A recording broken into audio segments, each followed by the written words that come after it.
جو قاطع بدعت، شرک و بدعت، محقق زماں، فارغ نوجواں، عالم نوجواں حضرت مولانا مفتی عبدالوحید صاحب قاسمی دامت برکاتہم العالیہ، استاد حدیث جامعہ مسعودیہ نور بحرین، میں حضرت کا استقبال اس شعر کے ساتھ کرتے ہیں کہ لاکھ آندھیوں نے کفر کا اپنا بتا دیا، لاکھ آندھیوں نے کفر کا اپنا بتا دیا، لیکن نبی کے دین کا روشن رہا دیا، دے کر خدا نے تاج شفاعت کا آپ کو، دے کر خدا نے تاج شفاعت کا آپ کو، محشر میں آسیوں کا سہارا بنا دیا، اپنے گلے لگا کے نبی نے بلال کو، اپنے گلے لگا کے نبی نے بلال کو، دنیا سے کالے گورے کا جھگڑا مٹا دیا۔ حضرت والا تشریف لائے اور اپنے قیمتی بیانات سے ہم سب سامعین کو مستفیض فرمائے۔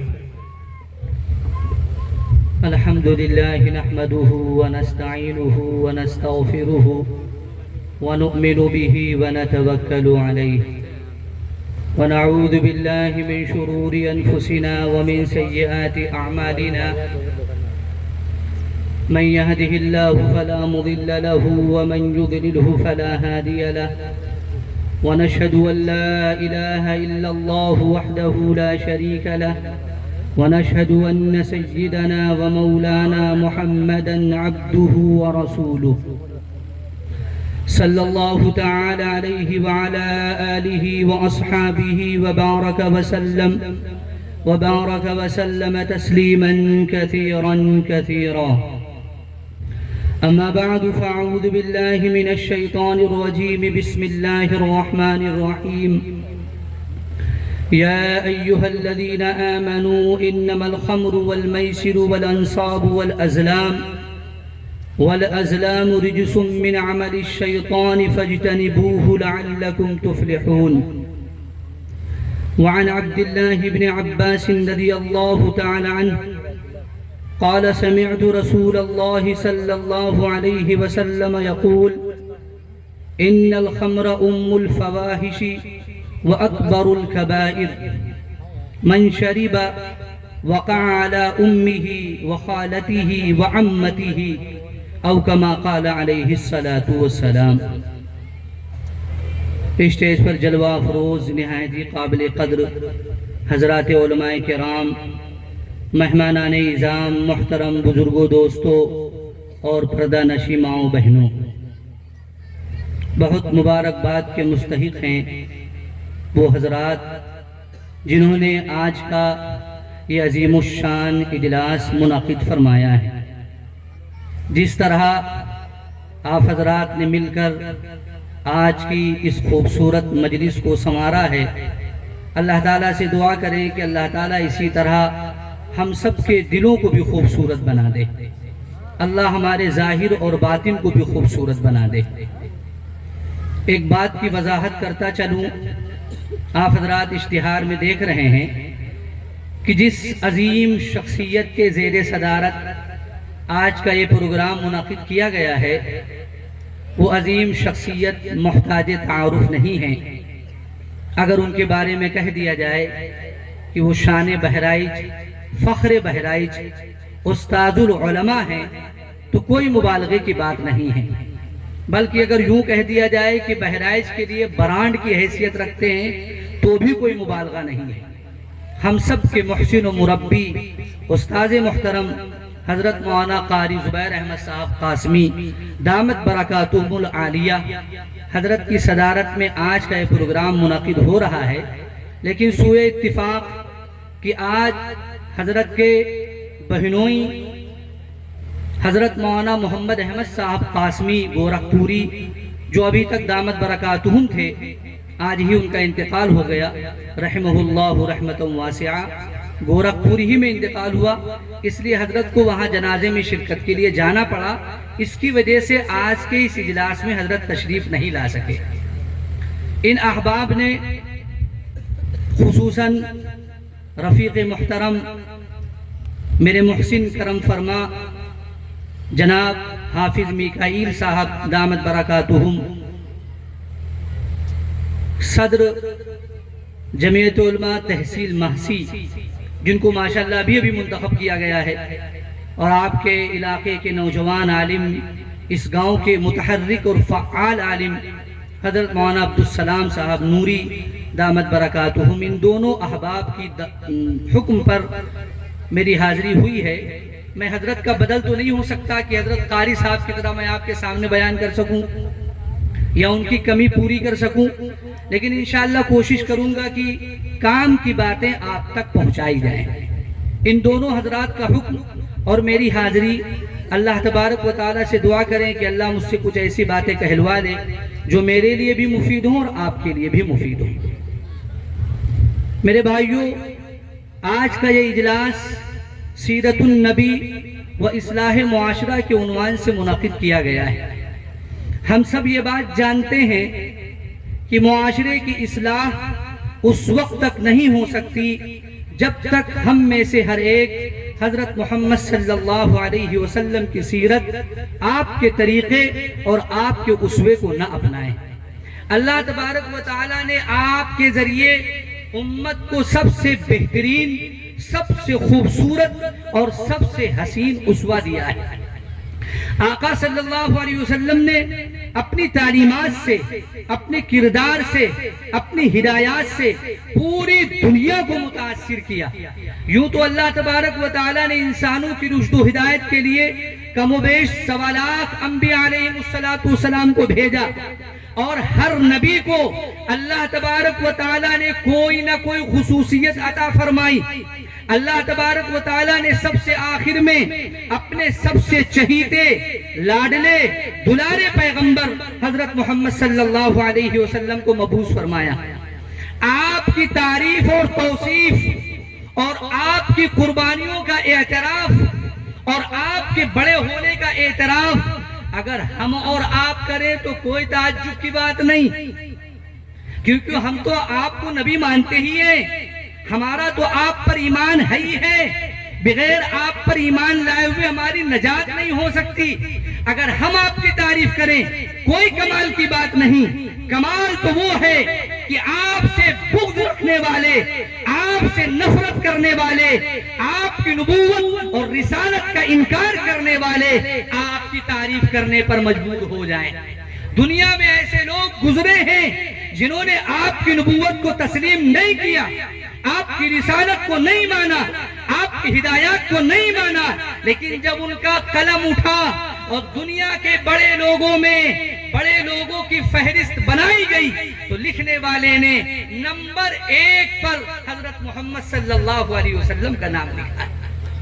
جادو وہ ہے جو سر چڑھ کر بولے، اپنے تعریف کرے تو کون سے کمال کی بات، حالانکہ ہمارے لیے سعادت کی بات ہے، ہمارے اپنے لیے، لیکن اصل فضل وہ ہے، اصل کمال وہ ہے کہ دشمن بھی اس کا اعتراف کرے۔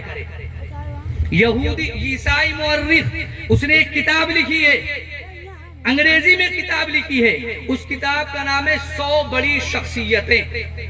100 بڑی شخصیتیں، اس کتاب کے اندر اس نے نمبر وار دنیا کی 100 عظیم شخصیتوں کا تذکرہ کیا ہے۔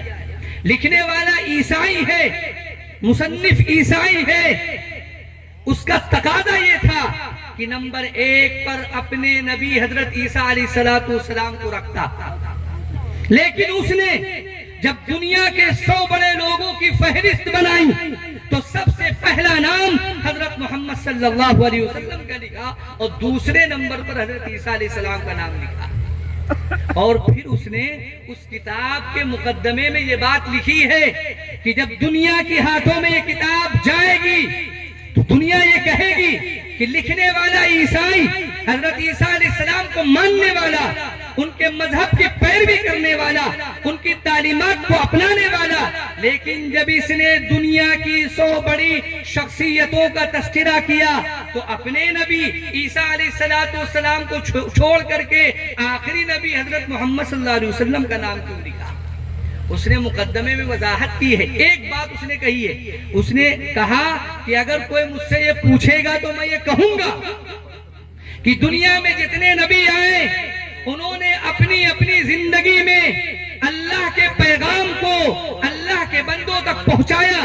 کسی نے 950 برس تک تبلیغ کی، کسی نے 500 برس تک تبلیغ کی، کسی نے 1000 برس تک تبلیغ کی، لیکن وہ کامیابی ان کو نہیں مل سکی جو کامیابی حضرت محمد صلی اللہ علیہ وسلم کو 23 سال کی مدت میں ملی. یعنی آقا نے، آخری نبی حضرت محمد صلی اللہ علیہ وسلم نے دنیا کو سب سے قلیل مدت میں سب سے زیادہ متاثر کیا ہے. اس لیے ان کا متاثر کرنا یہ سب سے بڑی خوبی ہے، اس لیے میں ان کو نمبر 1 پر لکھ رہا ہوں.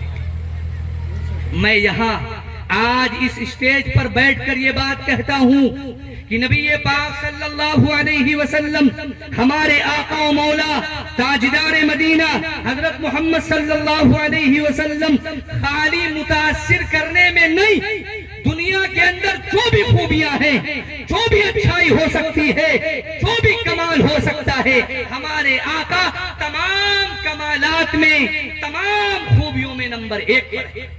خالی متاثر کرنے میں نہیں، تمام خوبیوں میں نمبر 1 پر. اگر خوبصورت ہونا کمال ہے، اگر خوبصورت ہونا خوبی ہے، تو ہمارے پیغمبر کے جیسا خوبصورت کوئی نہیں، آپ کے جیسا چہرہ کسی کا نہیں. اللہ تبارک و تعالیٰ نے آپ کے جیسا حسین و جمیل نہ آج تک اس کائنات میں پیدا کیا اور نہ قیامت تک پیدا کرے گا. اگر خوبصورت ہونا کمال ہے تو میرے نبی سے بڑا خوبصورت کوئی نہیں. اسی لیے تو حضرت عائشہ فرماتی ہیں، کیا کہتی ہیں کہ مصر کی عورتوں نے حضرت یوسف علیہ السلام کو دیکھ کر پھل کاٹنے کے بجائے اپنی انگلیاں کاٹ لی تھی. خدا کی قسم، لواحی زلیخا لو رأین جبینہ، لواحی زلیخا لو رأین جبینہ لآثرنا بقطع القلوب علی الید. زلیخا کی سہیلیاں اگر میرے پیغمبر کو دیکھ لیتی، میرے سرتاج کو دیکھ لیتی، تو اپنی انگلیاں کاٹنے کے بجائے اپنے دلوں کو چیر لیتی. ایسا خوبصورت اللہ تبارک و تعالیٰ نے آقا کو بنایا تھا. اگر خوبصورت ہونا کمال ہے تو میرے نبی سے بڑا خوبصورت کوئی نہیں. حضرت ابو ہریرہ رضی اللہ تعالیٰ عنہ فرماتے، آقا کا چہرہ ایسا چمکتا تھا کأن الشمس تجری فی وجہہ صلی اللہ علیہ وسلم. ایسا لگتا تھا کہ آقا کے چہروں میں سورج رواں دماں، سورج چل رہا ہے. عبداللہ ابن سلام رضی اللہ تعالیٰ عنہ جو یہود کے بہت بڑے عالم ہیں، مدینے کے رہنے والے ہیں، وہ فرماتے ہیں کہ جب نبی پاک صلی اللہ علیہ وسلم ہجرت کر کے مدینہ منورہ تشریف لائے تو لوگ دیدار کرنے کے لیے، آپ کو دیکھنے کے لیے بھیڑ اکٹھا ہو گئی، بہت بڑا مجمع اکٹھا ہو گیا. لوگ دیکھ رہے ہیں. عبداللہ بن سلام کو بھی پتا چلا، گئے مجمع کو پھاڑتے ہوئے نبی پاک صلی اللہ علیہ وسلم کے قریب پہنچے اور ان کے دل نے یہ گواہی دی. وہ خود فرماتے ہیں، عرفت ان وجہہ لیس بوجہ کذاب. نبی کے چہرے کی تابانی، نبی کے چہرے کی خوبصورتی یہ بتا رہی تھی کہ یہ نبی کا چہرہ ہے، کسی عام آدمی کا چہرہ نہیں ہو سکتا. اللہ نے ایسا چہرہ آپ کا بنایا تھا، یہ چہرہ بتاتا تھا کہ نبی کا چہرہ ہے. آپ کے جیسا خوبصورت نہ دنیا کے اندر آیا اور نہ آئے گا. اسی لیے تو حضرت علی فرماتے ہیں، نبی کے سراپے کا تذکرہ کیا ہے، نبی کے چہرے کا تذکرہ کیا ہے، نبی کے ہاتھ پیر کا تذکرہ کیا ہے، نبی کے ڈیل ڈول کا تذکرہ کیا ہے. حضرت علی فرماتے ہیں، لم یکن النبی صلی اللہ علیہ وسلم بالطویل ولا بالقصیر. آقا صلی اللہ علیہ وسلم نہ بہت لمبے قد کے تھے نہ چھوٹے قد کے تھے. کیونکہ اگر کوئی آدمی لمبا ہو جائے وہ خوبصورت نہیں ہو سکتا. بہت لمبا ہوگا بھونڈا معلوم ہوگا. بہت چھوٹا قد، چھوٹے قد کا ہو جائے وہ بھی خوبصورت نہیں ہو سکتا. خوبصورت ہونے کے لیے درمیانی قد کا ہونا ضروری ہے. اللہ نے اپنے آخری پیغمبر حضرت محمد صلی اللہ علیہ وسلم کے اندر خوبصورتی کے تمام معیار کو، تمام چیزوں کو جمع فرما دیا تھا. اس لیے آقا صلی اللہ علیہ وسلم نہ بہت لمبے تھے اور نہ چھوٹے قد کے تھے، لیکن بطور معجزہ جب آپ بھیڑ میں کھڑے ہوتے تھے تو آپ سب سے نمایاں نظر آتے تھے. حضرت علی فرماتے ہیں، لم یکن النبی صلی اللہ علیہ وسلم بالطویل ولا بالقصیر شسن الکفین والقدمین. آقا کے ہاتھ پرگوشت تھے، ہاتھ ہڈی نہیں دکھائی دیتی تھی، کیونکہ اگر مردوں کے ہاتھوں میں ہڈی دکھائی دے وہ خوبصورت نہیں ہو سکتے. پرگوشت ہونا یہ خوبصورتی کی علامت ہے. آپ کے ہاتھ اور دونوں قدم مبارک پرگوشت تھے، خوبصورت تھے، زخم الراسی، زخم القرادیس. آقا کا سر مبارک بڑا تھا. چھوٹے سر والا خوبصورت نہیں ہو سکتا. اگر چھوٹا سر ہو وہ خوبصورت نہیں ہو سکتا. آقا کا سر بڑا تھا، زخم الراسی، زخم القرادیس، جوڑوں کی ہڈیاں بڑی تھی، طویل المسروبہ تھی. آقا صلی اللہ علیہ وسلم کے پورے جسم میں بال نہیں تھے کہ بدنما معلوم ہو کہ بازوؤں پر بھی بال ہیں، پیٹھ میں بھی بال ہیں، پورے جسم میں بال ہیں. اگر کسی کے پورے جسم میں بال بدنما معلوم ہوتا ہے وہ خوبصورت نہیں ہو سکتا. آقا صلی اللہ علیہ وسلم کے سینے مبارک پر خالی ایک دھاری بالکل سیدھی بالوں کی ہائی ہوئی تھی، طویل المسروبہ تھی. آگے فرماتے ہیں اذا مشى تکفا تکفیا کانما ينحط من سبب الى سبب. آقا صلی اللہ علیہ وسلم جب چلتے تھے تو تھوڑا تیز چلتے تھے، ایسا محسوس ہوتا تھا کہ آپ اونچان کی طرف سے ڈھلان کی طرف نیچے جا رہے ہیں. حضرت علی فرماتے ہیں لم ارى قبله ولا بعده مثله صلی اللہ علیہ وسلم. میں نے آقا سے پہلے اور آقا کے بعد آقا کے جیسا خوبصورت انسان کسی کو نہیں دیکھا. تو اگر خوبصورت ہونا کمال ہے تو میرے پیغمبر سے بڑا خوبصورت کوئی نہیں. اگر صبر کرنا کمال ہے، صبر کرنا خوبی ہے، تو اس کمال میں ہمارے پیغمبر نمبر 1 پر ہیں. آقا صلی اللہ علیہ وسلم سے زیادہ صبر کرنے والا اس کائنات کے اندر کوئی نہیں گزرا. آپ کو نہیں معلوم طائف کی وادیوں میں آقا کے اوپر کس طرح سے پتھر برسائے گئے، کس طرح آپ کو پریشان کیا گیا، لہو لہان کیا گیا. آپ ایک باغ کے اندر پناہ لیتے ہیں، اللہ تبارک و تعالی فرشتے کو بھیجتا ہے کہ جاؤ میرے محبوب سے پوچھو کیا چاہتے ہیں. جن لوگوں نے ستایا ہے، پریشان کیا ہے، پتھر برسایا ہے، کیا ان لوگوں کو ان دونوں پہاڑیوں کے بیچ میں دبا کر ختم کر دیا جائے؟ آقا کے پاس فرشتہ آتا ہے، آقا کا صبر دیکھو. آقا فرماتے نہیں، مجھے ان سے کوئی انتقام نہیں لینا، مجھے ان سے کوئی انتقام نہیں لینا. اگر یہ مجھے نہیں پہچانتے، یہ ایمان نہیں لاتے، اللہ تبارک و تعالی ان کی نسل کو ہدایت دے گا، وہ ایمان لائیں گے. ہمارے آقا سے زیادہ صبر کرنے والا کوئی نہیں. اگر بہادر ہونا خوبی ہے، ہمارے پیغمبر سے بڑا بہادر کوئی نہیں، ہمارے پیغمبر سے بڑا بہادر کوئی نہیں. اندازہ لگائیے کہ مکے کی ان وادیوں میں جب آقا نے نبوت کا اعلان کیا اور آپ کے اعلان کرنے پر سارا مکہ آپ کا دشمن ہو گیا. آپ کے سگے، آپ کے اپنے، آپ کے چاہنے والے سب آپ کے دشمن ہو گئے. سگے چچا نے آپ کا بائیکاٹ کیا، آپ کی مخالفت کی، آپ کو دبانے کی کوشش کی، لیکن آپ تو ہمت کے، عزم کے، حوصلے کے پیکر تھے. آپ نے تمام مخالفتوں کے باوجود ہمت نہیں ہاری، پوری بہادری کے ساتھ، پوری شجاعت کے ساتھ کفار مکہ کے بیچ میں اللہ کے کلمے کو بلند کرتے رہے. میرے پیغمبر کے جیسا بہادر بھی کوئی نہیں. میرے بھائیوں، آقا صلی اللہ علیہ وسلم کی سیرت اور آپ کی تعریف اگر کی جائے تو 2-4 گھنٹے کیا پوری زندگی ختم ہو جائے گی.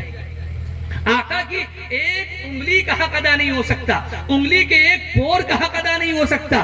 تعریف کرنے والوں نے پوری کتابیں لکھ دی ہیں آقا صلی اللہ علیہ وسلم کی تعریف میں اور آپ کی مدح میں اور آپ کی ثنا میں، لیکن سب نے اپنی مجبوری کا اعلان کیا ہے اور یہ کہا ہے لا يمكن الثناء كما كان حقه بعد خدا بزرگ تو یہ قصہ مختصر کہ آقا صلی اللہ علیہ وسلم کی تعریف کا جیسا حق ہے وہ کوئی ادا نہیں کر سکتا. بس اتنا سمجھو کہ اللہ کے بعد اگر کوئی ہے تو حضرت محمد صلی اللہ علیہ وسلم ہے. میرے بھائیوں، ایسے نبی کی امت میں اللہ نے ہم کو پیدا کیا ہے اور اس نبی کی سیرت اور اس نبی کی اطاعت کا ہمیں حکم دیا ہے. نبی کی سیرت کو اپناؤ گے، نبی کی سیرت پر عمل کرو گے، اللہ تبارک و تعالی دنیا میں بھی چمکائے گا، آخرت میں بھی چمکائے گا.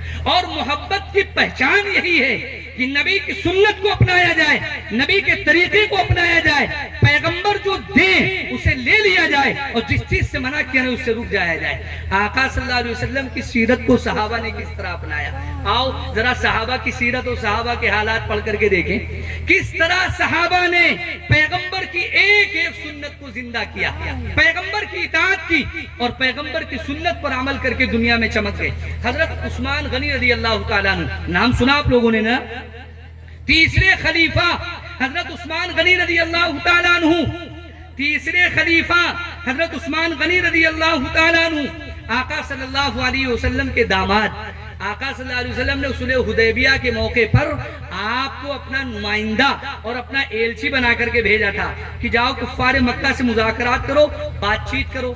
حضرت عثمان غنی رضی اللہ تعالیٰ عنہ گئے تو انہوں نے سوچا کہ کسی اور کے یہاں رکنے کے بجائے میں اپنے چچا کے گھر پر رک جاؤں، چونکہ ان کا گھر وہاں تھا، ان کے گھرانے کے لوگ تھے، وہیں سے ہجرت کر کے مدینہ گئے تھے۔ حضرت عثمان غنی رضی اللہ تعالیٰ عنہ اپنے چچا زاد بھائی کے گھر پر رکے، رات گزاری۔ جب صبح ہوئی اور صبح مذاکرات کے لیے تشریف لے جانے لگے تو چچا زاد بھائی ساتھ میں چل رہا ہے۔ چلتے چلتے اس کی نظر حضرت عثمان غنی رضی اللہ تعالیٰ عنہ کے پیجامے پر پڑی تو اس نے دیکھا کہ حضرت عثمان غنی کا پیجامہ کافی اونچا ہے، ٹخنے سے اونچا تو ہے، یہ پنڈلیوں تک ہے، پنڈلیوں تک۔ اور وہ جانتا تھا کہ کفار مکہ کے معاشرے میں جس کا پیجامہ جتنا نیچا ہوگا وہ اتنا معزز سمجھا جائے گا، اتنا بڑا سمجھا جائے گا۔ تو اس نے کہا کہ آپ میرے بھائی ہیں، اس لیے میں آپ سے کہہ رہا ہوں کہ آپ کفار مکہ سے مذاکرات کرنے جا رہے ہیں، آپ مذاکرات کریں اور ان کے دل میں آپ کی ہیبت بیٹھ جائے، اس کے لیے ضروری ہے کہ آپ اپنا پیجامہ نیچے کر لیں تو بہتر ہوگا۔ کفار مکہ آپ کی بات پر زیادہ توجہ دیں گے اور آپ کی بات سنیں گے، اور پھر جب مذاکرات ختم ہو جائیں گے تو پھر آپ اپنا پیجامہ اوپر کر لیجئے گا۔ حضرت عثمان غنی رضی اللہ تعالیٰ عنہ نے کیا کہا؟ ہمارے جیسے مسلمان ہوتے آج کے تو کہہ دیتے ہاں ہاں حکمت کا تقاضا یہی ہے، دشمنوں سے بات کرنے جا رہے ہیں، بات بن جائے کسی طرح، تھوڑی دیر کے لیے اگر سنت کی مخالفت ہو گئی تو کون سا گناہ ہو جائے گا؟ ہم لوگ کہتے ہیں چلو ٹھیک ہے نیچے کی لے رہے ہیں، لیکن قربان جاؤ حضرت عثمان غنی کی محبت پر اور نبی کی سنت کو زندہ کرنے پر کیا فرمایا؟ لا ہاکذا کان عزرت صاحبنا صلی اللہ علیہ وسلم، یہ ہو ہی نہیں سکتا۔ کفار مکہ مذاکرات کرے چاہے نہ کریں، میری بات مانے چاہے نہ مانے، لیکن میں ایک لمحے کے لیے اپنے پیجامے کو ٹخنے سے نیچے نہیں کر سکتا، کیونکہ ٹخنے سے اوپر پیجامہ پہننا یہ میرے پیغمبر کی سنت ہے اور میں اپنے پیغمبر کی سنت سے سمجھوتا نہیں کر سکتا۔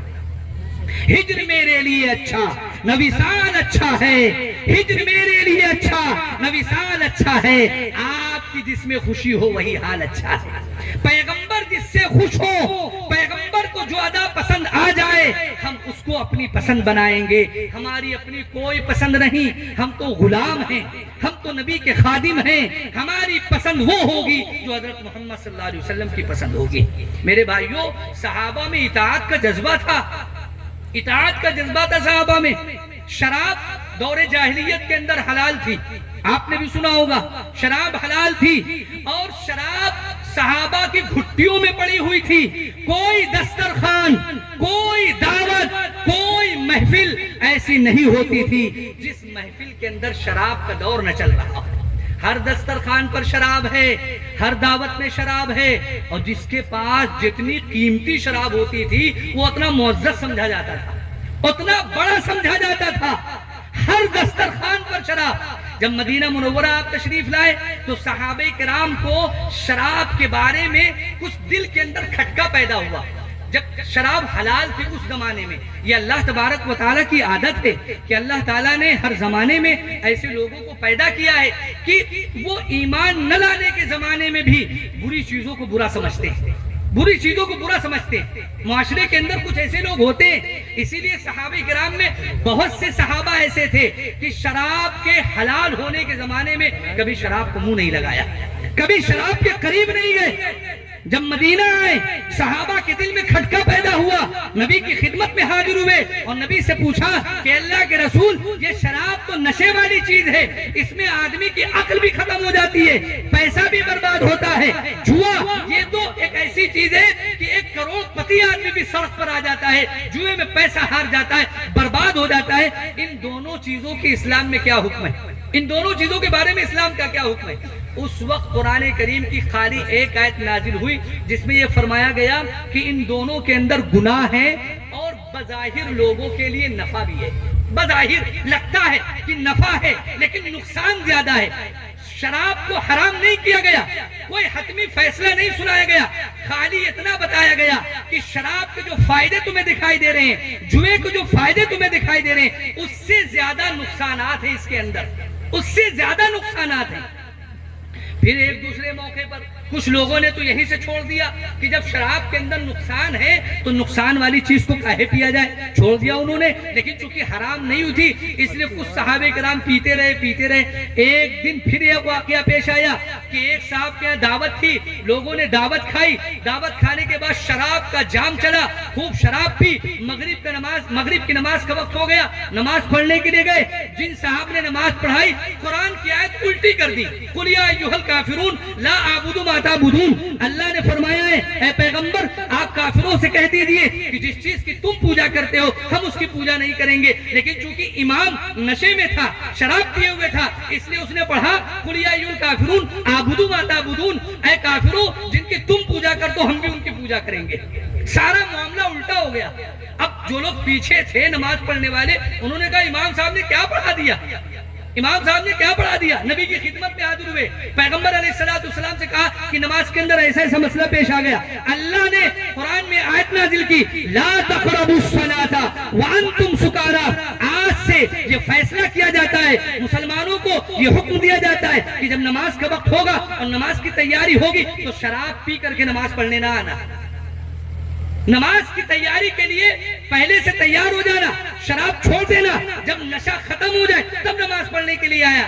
یعنی مطلب یہ کہ نماز کے وقت میں شراب کو حرام قرار دے دیا گیا، لیکن نماز کے علاوہ اوقات میں شراب حلال تھی، نماز کے علاوہ اوقات میں حلال تھی۔ بعض لوگوں نے سوچا کہ نماز کے ٹائم میں حرام ہے، ہم نماز کے ٹائم میں نہیں پیئیں گے اور نماز کے علاوہ پیتے رہیں گے۔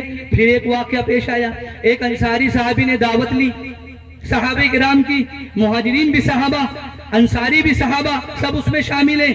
دعوت کھانے کے بعد شراب پیا، شراب پینے کے بعد شعر و شاعری ہونے لگی، شعر و شاعری، اور شعر و شاعری کے اندر یا تو کسی کو آسمان پر سریا پر چڑھا دیا جاتا ہے اور یا کسی کو تحت الثری میں پہنچا دیا جاتا ہے۔ شعراء کا یہ کمال ہے کہ وہ اپنے اشعار کے ذریعے سے کسی کی تعریف کریں گے تو اوج سریا پہ پہنچا دیں گے، اور اگر ہجو کرنے پر آئیں گے تو اسے تحت الثری میں پہنچا دیں گے۔ وہاں پر اسی طریقے کی محفل شروع ہوئی، اشعار کہے حضرت سعد بن ابی وقاص رضی اللہ تعالیٰ عنہ نے، اور ایسے اشعار تھے جن کے اندر انصاریوں کی کچھ ہجو تھی، کچھ برائی تھی۔ تو ایک انصاری صحابی بیٹھے ہوئے تھے نوجوان، ان کو غصہ آ گیا، نشے کی حالت میں تو تھے ہی، تو انہوں نے اونٹ کا جبڑا اٹھایا اور ان کے سر پہ مار دیا۔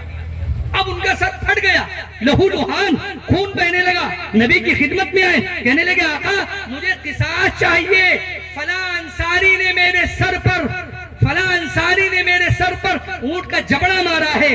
آقا صلی اللہ علیہ وسلم نے اس وقت اللہ سے دعا کی تھی اللہم بین لنا فی الخمر بیانا شافیا، اللہم بین لنا فی الخمر بیانا شافیا، اے اللہ شراب کے بارے میں صاف صاف ہمیں بتا دیجئے، صاف صاف ہمیں حکم دے دیجئے۔ تب اللہ تبارک و تعالیٰ نے قرآن کی آیت نازل فرمائی یا ایہا الذین آمنوا انما الخمر والمیسر والانصاب والازلام رجس من عمل الشیطان، اے ایمان والو شراب پینا، جوا کھیلنا، بت پرستی کرنا، جوئے کے تیر چلانا، یہ سب شیطان کے کام ہیں، تم ان سے بچو لعلکم تفلحون، تاکہ تم کامیاب ہو۔ اس آیت کے نازل ہونے کے بعد اللہ تبارک و تعالیٰ نے ہمیشہ کے لیے شراب کو حرام قرار دے دیا۔ اب قیامت تک امت مسلمہ کے لیے شراب کا ایک قطرہ حلال نہیں ہو سکتا۔ اگر کوئی شراب کا ایک قطرہ پیتا ہے، شراب کو منہ لگاتا ہے، وہ حرام کام کرنے والا ہوگا، وہ قرآن کے حکم کو توڑنے والا ہوگا، وہ نبی کی نافرمانی کرنے والا ہوگا۔ شراب حرام ہو چکی۔ آقا صلی اللہ علیہ وسلم نے شراب کو ام الخبائث بتلایا ہے، برائیوں کی جڑ۔ شراب پینے کے بعد کوئی گناہ نہیں رہتا، جو گناہ چاہے آدمی کر سکتا ہے، کسی گناہ کی کوئی اہمیت نہیں۔ اس لیے آپ دیکھتے ہوں گے اگر ہمارے گاؤں کے اندر، ہمارے محلے کے اندر کوئی شراب پینے والا ہے، شراب پی کر کے آتا ہے، آئے دن اس سے کسی نہ کسی سے جھگڑا ہوتا ہے، گالیاں بکتا ہے، رائے جھگڑے کرتا ہے، گھر کے اندر بدتمیزی، باہر بھی بدتمیزی، اور شرابی کی بیوی تو بہت پریشان رہتی ہے۔ شرابی کی بیوی کی زندگی اجیرن ہو جاتی ہے۔ زیادہ تر طلاق اگر دیکھا جائے 40% طلاق کے واقعات شراب کی وجہ سے ہو رہے ہیں۔ شراب کی وجہ سے شراب پی کر کے آئے ہیں، گھر کے اندر گالی گلوچ کر رہے ہیں، بچوں کو پیٹ رہے ہیں، بیوی کو مار رہے ہیں، اسی میں بیوی نے کچھ کہہ دیا، ابھی اپنے تیش میں آ گئے، اور تو کوئی ہتھیار ہے نہیں، وہی طلاق ہے، دھڑا دھڑ تینوں گولی چلا دی۔ اب اس کے بعد جب نشہ اترتا ہے تو پریشان ہوتے ہیں، ہم لوگوں کو پریشان کرتے ہیں دارالفتہ والوں کو کہ مفتی صاحب کوئی حل نکال دیجئے، کوئی حل نکال دیجئے۔ 3 طلاق دینے کے بعد کوئی گنجائش ہے نہیں، اور شرابی نشے کی حالت میں بھی دی جانے والی طلاق سے طلاق پڑ جاتی ہے، اس میں کوئی شک نہیں۔ بعض لوگ سمجھتے ہیں کہ نشے کی حالت میں طلاق دے تو طلاق نہیں ہوئی، اگر نشے کی حالت میں بھی طلاق دے گا تو طلاق پڑ جائے گی۔ زندگی اجیرن، بچوں کی زندگی خراب، بیوی کی زندگی خراب، پورا گھر پریشان، ایسی عجیب حرکتیں کرتے ہیں کہ چھوٹے چھوٹے بچے دیکھ کر کے مذاق بناتے ہیں۔ چھوٹے چھوٹے بچے نشہ کرنے والوں سے بعض لوگ ایسا نشہ کرتے ہیں، نالیوں کے اندر پڑے رہتے ہیں، نالیوں کے اندر چھوٹے چھوٹے بچے ان کا مذاق اڑاتے ہیں۔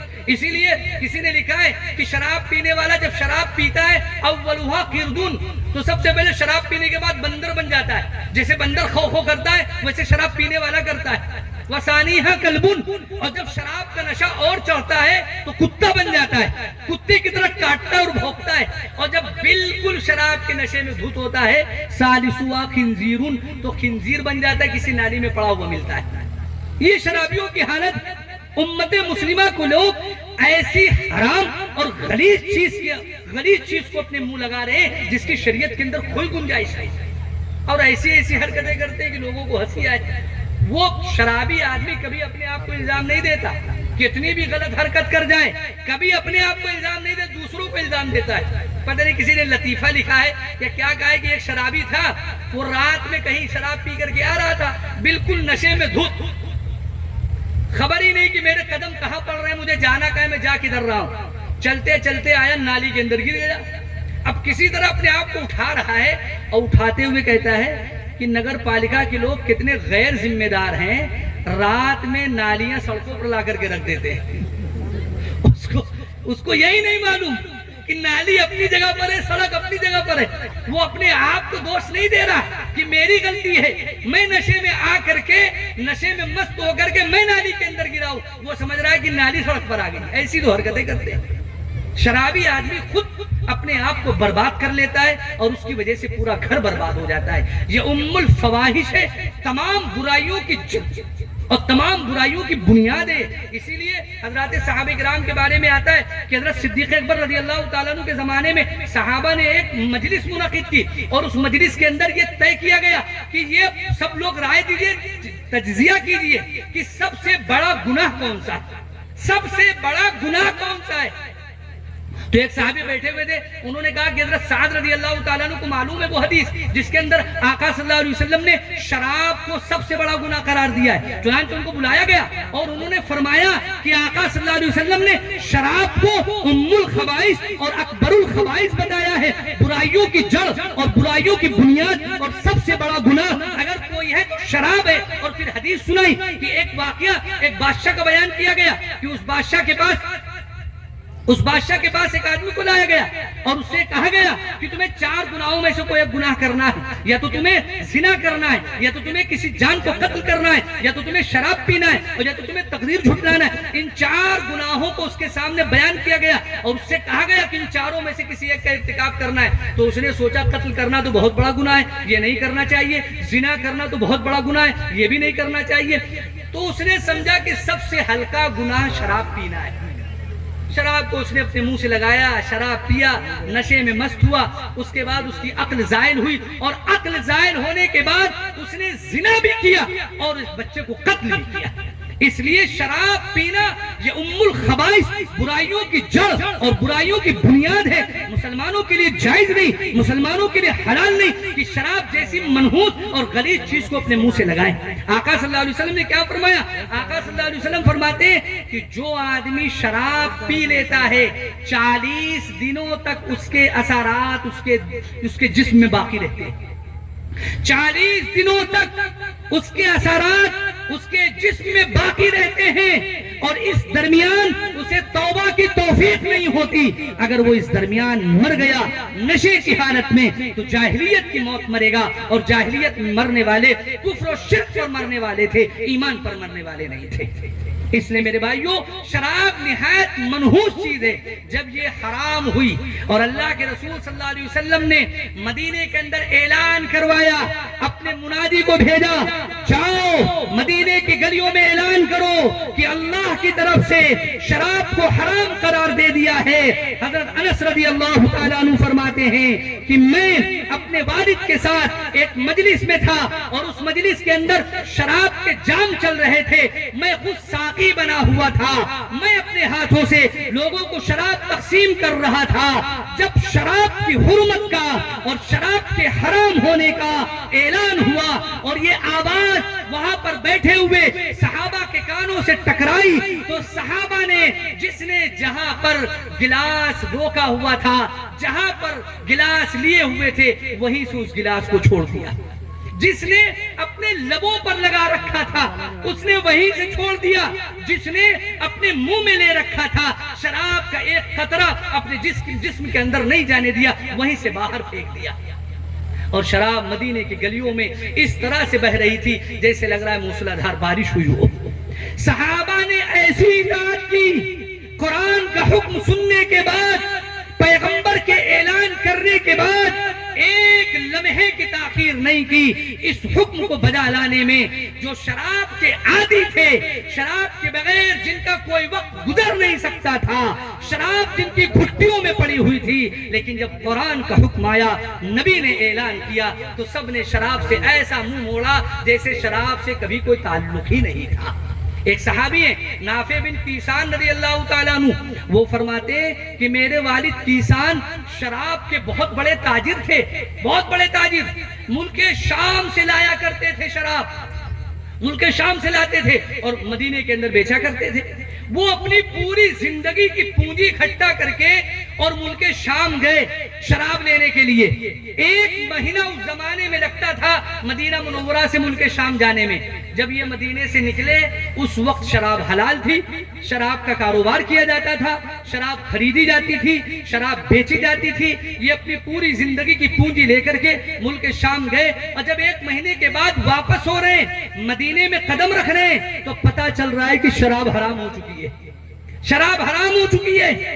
پوری زندگی کی پونجی لگا کر کے آئے۔ مسلمانوں اندازہ لگاؤ، جس نے اپنی پوری زندگی کا سرمایہ کسی تجارت کے اندر لگا دیا ہو، کسی کاروبار میں لگا دیا ہو، اور اس کاروبار کے حرام ہونے کا فتویٰ دے دیا جائے، اس کے حرام ہونے کا اعلان کر دیا جائے، بتاؤ اس کو کتنی تکلیف ہوگی اور کتنا پریشان ہوگا وہ کہ میری تو ساری دولت لٹ گئی، میری تو ساری دولت ختم ہو گئی، میں کیا کروں۔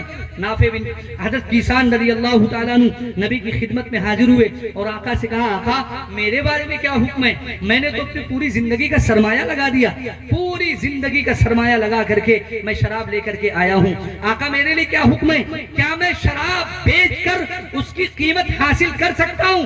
کیونکہ میں نے اپنی قیمت لگائی ہے اور میں اس کے بعد آج کے بعد شراب کا کاروبار نہیں کروں گا، شراب کی تجارت نہیں کروں گا۔ آقا نے فرمایا کہ شراب بھی حرام ہو چکی ہے اور شراب کی قیمت بھی حرام ہو چکی ہے، نہ تم شراب بیچ سکتے ہو، نہ اپنا پیسہ وصول کر سکتے ہو۔ اب خالی ایک صورت ہے کہ اپنی ساری شراب لے جا کر کے کسی پہاڑی کے اندر اونڈیں۔ قربان جاؤ ان کی اطاعت پر، انہوں نے یہ نہیں سوچا کہ میرا کتنا بڑا نقصان ہو جائے گا، میرا کاروبار ختم ہو جائے گا۔ نبی کے ایک حکم پر اپنی پوری زندگی کی کمائی اور پونجی کو لے جا کر کے پہاڑ کی وادیوں میں بہا دیا، ختم کر دیا۔ میرے بھائیو، یہ ہے اطاعت۔ اس سیرت النبی کے جلسے سے ہمیں عزم کرنا ہے کہ انشاءاللہ ہم شریعت پر عمل کریں گے، پیغمبر کی سنتوں کو زندہ کریں گے، شراب کو منہ نہیں لگائیں گے۔ آج افسوس ہوتا ہے مسلمانوں کا کتنا بڑا طبقہ شراب کے اندر مبتلا ہے، بھٹیوں کو آباد کیے ہوئے، دیکھ کر کے شرم آتی ہے، سر شرم سے جھک جاتا ہے کہ وہ مسلمان جن کے یہاں شراب کو پیشاب سے زیادہ غلیظ اور ناپاک قرار دیا ہے، آج وہی مسلمان اس شراب کو اپنے منہ سے لگا رہے ہیں، وہی شراب پی رہے ہیں۔ مسلمانوں نے اپنی اس بد عملی کی وجہ سے غیروں کو متنفر کر دیا ہے۔ آج غیر جو اسلام سے دور ہو رہے ہیں، مسلمانوں کے دشمن ہو رہے ہیں وہ ہمارے اپنی بدعمالی کی وجہ سے، ہمارے اپنے کرتوتوں کی وجہ سے ہم سے نفرت کر رہے ہیں۔ وقت کے بہت بڑے مبلغ حضرت مولانا طارق جمیل صاحب دامت برکاتہم، آپ سب نے ان کا نام سنا ہوگا، انہوں نے خود اپنا واقعہ بیان کیا ہے کہ بنگلہ دیش کے اجتماع سے میں واپس ہو رہا تھا، جس جہاز سے میں سفر کر رہا تھا میری سیٹ کے بغل میں ایک انگریز بیٹھا ہوا تھا۔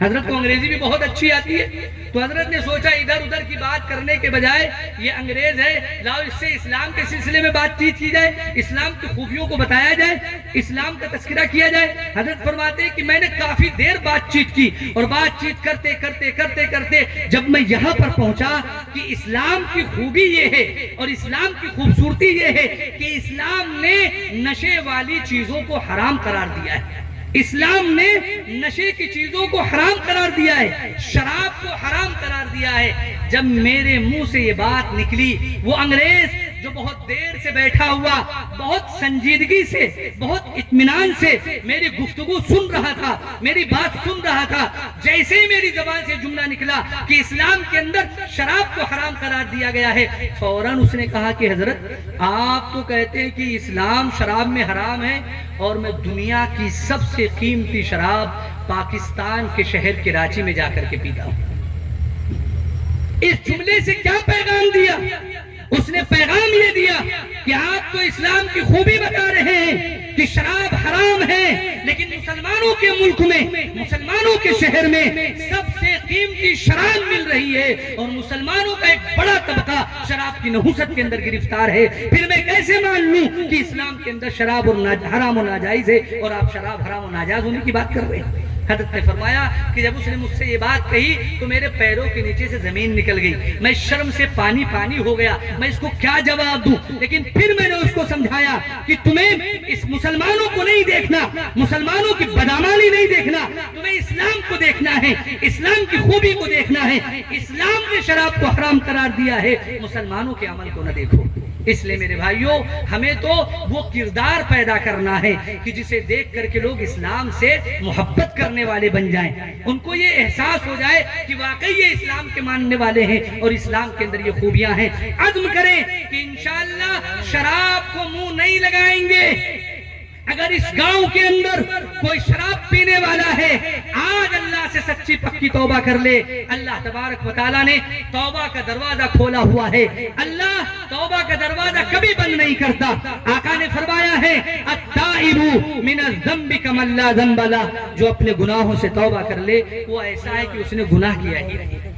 شرابی شراب سے توبہ کر لے، جوا کھیلنے والا جوئے سے توبہ کر لے، وہ ایسا ہے کہ ایسے اس نے گناہ کیا ہی نہیں۔ بلکہ آقا نے اور ابھارا، آقا نے فرمایا کل بنی آدم خطاؤن وخیر الخطائین التوابون، جتنے بنی آدم ہیں، جتنے انسان ہیں، سب سے غلطیاں ہوتی ہیں۔ انسان ہونے کے ناطے غلطیوں سے کوئی محفوظ نہیں ہے، غلطی ہوتی ہے، سب سے گناہ ہوتے ہیں، لیکن بہترین خطاکار اور بہترین گنہگار وہ ہیں جو اپنے گناہوں پر نادم اور شرمندہ ہو کر اللہ سے پکی سچی توبہ کر لیتے ہیں۔ اس لیے میرے بھائیوں، عزم کریں کہ انشاءاللہ شراب کے قریب نہیں جائیں گے، جوئے کے قریب نہیں جائیں گے۔ اب تک جو غلطی ہوئی وہ ہو گئی، انشاءاللہ آئندہ ان گناہوں کو نہیں کریں گے، اور نبی کی سیرت اپنائیں گے، نبی کی سنتوں سے اپنی زندگی کو مزین کریں گے، اور سچے پکے نبی کے عاشق بن کر زندگی گزاریں گے۔ کریں گے بھائی انشاءاللہ۔ اللہ تعالیٰ مجھے بھی اور آپ تمام حضرات کو کہنے سننے سے زیادہ عمل کی توفیق عطا فرمائیں۔ وآخر دعوانا ان الحمدللہ رب العالمین۔ ماشاءاللہ۔